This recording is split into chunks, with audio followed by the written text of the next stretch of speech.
The former UFC title challenger, the bantamweight title challenger, she fought Ronda Rousey for the belt. Liz Carmouche, Girl-rilla, right? She fought Juliana Velasquez, who recently beat Alimale McFarlane to win the Bellator Flyweight Championship. And while that was a great victory, all yada, yada, yada, all that good stuff, Juliana Velasquez loses to Liz Carmouche in a fight that she was more or less dominating. 4 rounds of domination. She ends up getting taken down.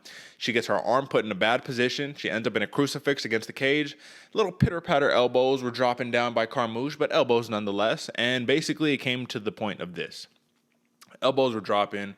It started getting a little more vicious, and Velasquez taking shots on the face, kind of looking around, but not doing anything correctly or actively to be able to advance the position, to safely move out of the position so she wouldn't take any damage. Thus, Mike Beltran felt like he had no choice but to walk in and wave the fight. Was there any blood? No. Did Juliana Velasquez look like she even entered a fight? No, not at the end of the fight. However, she was compromised. So AJ, I'm putting you in the referee spot right here. You're assessing 2 fighters. One fighter takes, even if it's pitter-patter and hard shots, 10 to 15 shots unanswered. Are you stopping the fight? Is that worth it, stopping the fight, or do you think it has to be more, especially in a title fight? I mean, what do you make of this? Especially in a title fight. No, man, I mean, it depends on fully the situation. 10 to 15 unanswered.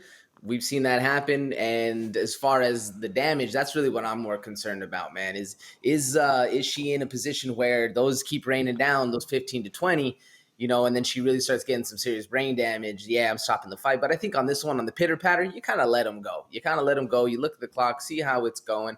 But at that same point, man, being stuck in that crucifix position for someone who isn't as good on the ground as they are standing up, man, anytime I get crucifix, I'm done. I'm getting pummeled on. There's no getting out of that one for me. Tap, I'm out. I'm good. It's all good. Let's go.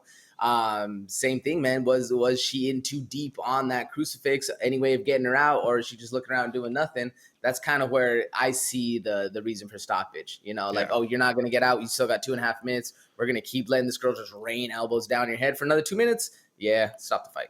Well, that was Liz Carmouche's argument when she got asked about it. She says, well, I think the referee did the right thing because a couple more shots, that could have been a broken orbital. That could have been you going unconscious. I would much rather shake your hand and say, hey, good performance, than you having to be stretchered out at a hospital. Which on one hand, I thought it was like a shot that she was taking, saying like, yeah, I would have fucked you up more. Nah.